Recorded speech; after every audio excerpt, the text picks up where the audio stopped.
চলেন আমরা তেল ছাড়া রান্না কীভাবে করতে হয় সেটা একটু আপনাদেরকে দেখাই। সো প্রথমে আপনাকে চাল ডালটা সবটা ধুয়ে নিতে হবে, দেন দিতে হবে আলু, মিষ্টি কুমড়া, মশলা কী কী বলো সেটা পরে বলছি, তার আগে দাও জিরা দাও। জিরা তো নাই, দেখো ওইটা শশা আছে, তারপর হচ্ছে যে মরিচ পেঁয়াজ এখানে নেওয়া হয়েছে। তারপর এখন হচ্ছে সে এখন এই খিচুড়িটাকে চটকাবে, নট খিচুড়ি, এটা চালটাকে সে চটকাই নেবে। এটা হচ্ছে রেডিমেড খিচুড়ি কাইন্ড অফ, আর কোনো ঝামেলা করবো না, প্রেশার কুকার বসাই দেবো, রান্না ডান। সো এভাবে আপনারা একটু খিচুড়িটাকে চটকাই নেবেন। তোমার কোনো বক্তব্য আছে? অবশ্যই চটকাইলে এটা টেস্ট ভালো হবে। ওকে ওকে। তারপর কিন্তু একটা সাবধানতা অবলম্বন করবেন, যদি এখানে মরিচ দেই তাহলে কি হবে, হাতটা আমাদের জ্বালা পোড়া করবে। ওকে ওকে, এজন্য আমরা শুধু চটকাই নেবে, তারপর মরিচটা দিয়ে দেব। Flavour girl.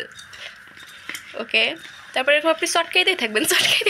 হ্যাঁ, এটা একটু কয়েক মিনিট ধরে এটা চটকাইতেই হবে। দেন আমরা নেক্সট দেখবো যখন রান্নাটা বসে দিবি, ততক্ষণ পর্যন্ত ওয়েট করুন।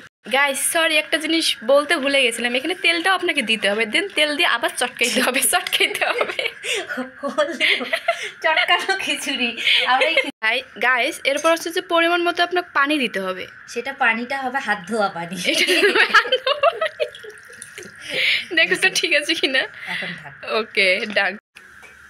চালের সাথে সব জিরা মশলা অ্যাড করার পর আমরা পরিমাণ মতো পানি দিয়ে প্রেশার কুকারটাকে আমরা চুলায় বসাই দিয়েছি এবং পরিমাণ মতো পানি দিয়েছি। এখন সেদ্ধ না হওয়া পর্যন্ত আমরা জাল দিতেই থাকবো। দেন দেখবো আমাদের ফাইনাল লুক, তেল ছাড়া খিচুড়ি। না সরি, আমরা একটু তেল দিয়েছিলাম, যদিও হচ্ছে যে এটা স্কিপ করে ফেলছিলাম, মনে ছিল না আর কি। ঠিক আছে, আপনারা দেখতেই থাকুন, ওয়াচিং। এই তো খিচুড়ির আমাদের ফাইনাল লুক। সো এখন খেয়ে আপনাদেরকে বলতেছি কেমন হয়েছে আমাদের খিচুড়ি। এই হলো আমাদের খিচুড়ির ফাইনাল লুক। আর মেস থেকে দেওয়া হয়েছে আমাদের শাক ভাজি, করলা ভাজি, সালাদ, লেবু।